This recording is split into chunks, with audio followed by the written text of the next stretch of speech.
Okay guys, ngayong araw ay papasok na naman tayo sa trabaho. Nai-ready na nga pala ni Mami Cherry yung baon ko tsaka yung baon nila sa Ichi. Kaya ayan, nakaayos na yung bag nila tsaka yung helmet. Nakapagkape na nga rin pala ako, hindi ko na lang na-videohan. Pagkatapos ko nga magkape, nagpaalam na rin ako kay Mami Cherry tsaka kay Shinji. Maaga nga rin pala nagising si Shinji kaya si Mami Cherry pagkatapos niya mag-ready ng mga baon namin, nahiga ulit.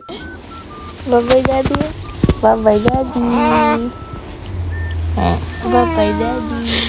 Fast forward, lumabas na ako ng bahay, dala-dala ko na naman tong bag ko. Mabigat nga din pala tong bag ko guys, marami kasing laman to sa loob. Yung mga sapatos, helmet, tsaka yung mga pan-safety namin sa trabaho. Morning guys. Trabaho na tayo, no? Magbabas na lang pala ako kasi ano. Ang dami kong dala-dala ngayon. Para hindi ako mahirapan mag-bike. Kasi mahirapan na naman ako mag-bike na ito kapag binit ko to eh. Nagbus nga pala ako ngayong araw guys kasi ang bigat talaga nung dala kong bag. Wala din kasing basket yung bike ko kaya mahirapan din ako magdala. Fast forward, nakababa na nga ako ng train nito. Hindi pala ako nagbibideo sa loob ng train guys kapag kapunuan. Baka kasi kung ano isipin sa akin ng mga hapon pagka nagbideo ako sa loob. Kaya kadalasan pagbaba ko na lang ng train tsaka na ako nagbibideo. Marami din kasing hapon na sira ulo dito guys. Kapag ka nakakita sila ng estudyante na maiksi yung suot na palda, binibidyohan nila. Baka kasi mapagkamalan ako kaya nag-iingat ako palagi. Lakad na ako gar. Kakahingal. Bala ito guys, malapit na nga pala ako sa trabaho. Kung nakikita nyo yung mataas na building na yun, doon ako papasok ngayong araw. Sa mga hindi pala nakakaalam guys, wala po kami permanenteng location. Kapag kasi construction kayo dito sa Japan, iba't ibang lugar talaga yung pagtatrabahuhan nyo. Nagulat nga ako dito sa inuupuan ko, hanggang ngayon di pa rin natutunaw yung yelo. Nagpahinga nga muna ako saglit dito kasi medyo maaga pa naman. Kaya uminom muna ako ng kape bago ako dumiretso sa trabaho namin. Yun o. Pasok na trabaho guys, nandito na ako. So mamaya na lang ulit, update ko na lang kayo kapag break time namin tsaka lunch namin. Trabaho muna tayo. Break time na tayo guys. Kape-kape muna tayo kasi sobrang lamig ngayon. Hindi pa tunaw lahat ng yelo dito eh. Hindi pa tunaw lahat ng yelo. May mga tira-tira pa. Ano?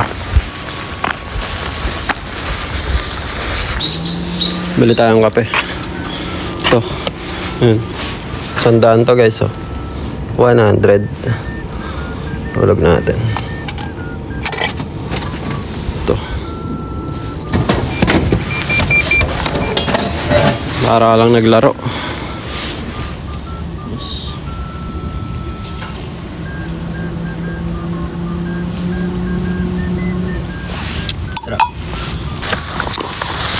Trabaho na ulit tayo guys. Mamaya kakain na tayo ng lunch. Guys, lunch break na namin. Dito na naman tayo sa lugar kung saan para tayong nasa Pilipinas. Diba? Ang daming kawayan eh. No? Dala ko na pala ibaon ko. Baba tayo ng bundok. Para tayo nasa probinsya dito. No? Pilipinas. Tingnan nyo naman oh.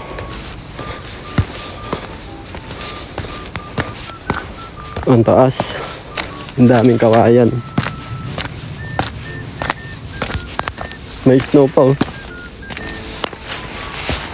Imagine nyo nasa Pinas kayo. Tapos ayan may snow kayo nakikita.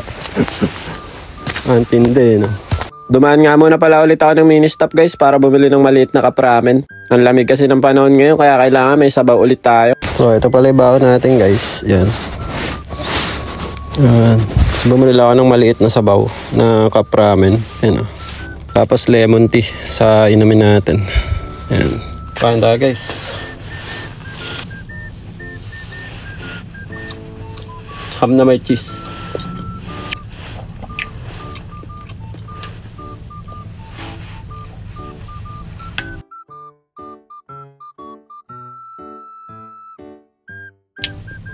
Higop tayo ng sabaw na maanghang.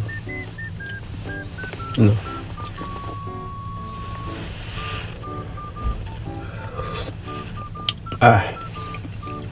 Ang pawala ng lamig.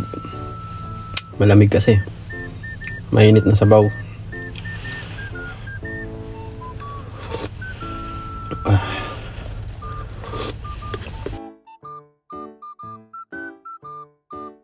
Yun o. Balik trabaho na tayo guys. Tapos na tayong kumain at magpahinga. Kita-kits na lang ulit tayo sa finals. Mamaya pag break time namin. Break time. Hindi tayong kape. So alas 3 na pala ng hapon guys na.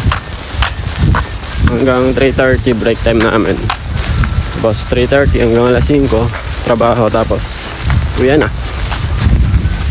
Bilis ng oras kapag busy. Nakabili na pala ako ng kape doon. Ganito nga lang pala lagi yung suot ko sa trabaho. Dinodoble ko lang palagi yung suot ko na pamasok para hindi nadudumihan. Tapos yung jacket din namin sa trabaho guys, iba din. Kaya kapag ka-oras ng trabaho guys, okay lang madumi yung suot natin kasi trabaho naman yung pinuntahan natin. Yun o yan na. Dala ko pa yung gamit ko. Kasi baka bukas sa ibang lugar kami no. Kaya palagi ko inuwi yung gamit ko. Liwanag pa guys oh. Ba, ganda dito sa dinadaanan ko guys oh. Sarap maglakad dito ano, parang magpapasko pa lang. Ang daming Christmas light no? Magpapasko pa lang dito sa Japan eh. Ito mga madadaanan nyo dito. Mga kainan ng ramen. Ang daming ramenan dito eh. Diyan ako kumain nung nakaraan eh.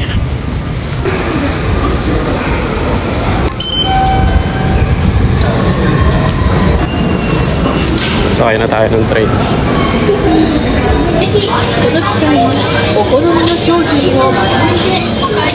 Pagbaba ko nga ng train, dumaan muna ako dito sa may supermarket para bumili ng pasalubong ng 2 bata. Alam niyo naman si Saori tsaka si Seichi, pagdating ko sa bahay, nakasalubong na kagad sa pinto. At pagkabili ko nga, sumakay na kagad ako ng bus. Fast forward, nandito na ako sa bahay. Tingnan niyo naman, nakaabang na kagad si Saori tsaka si Seichi. Pumasok nga pala sila kanina sa school, si Mama yung nagatid sa kanila, tapos si Mami Cherry naman yung nagsundo. Si Mami Cherry naman nandito lang sa may kwarto. Si Shinji kasi natutulog sa may tiyan niya, kaya si Mami Cherry hindi rin makatayo. Si Seichi at si Saori naman, eto, binanata na kagad yung inuwi ko sa kanila. Nauna na nga rin pala silang kumain ng kanin, kaya kinain na nila yung inuwi ko sa kanila. Maya-mayang konti nga lang, naghahain na rin si Mama para makakain na kami. Eto nga pala yung ulam namin ngayong gabi, adobong manok na may atay. Tara guys, kain tayo. Itadakimasu. Buti na nga lang, bago kami kumain, si Shinji nagpalapag. Kaya habang natutulog siya, kumain na muna kami ng sabay-sabay. Kaya lang guys, sa kalagitnaan ng pagkain namin, bigla namang umiyak. Kaya ayan, kinuha muna ng lola niya. Inis na inis nga sa atin niya kasi halik ng halik.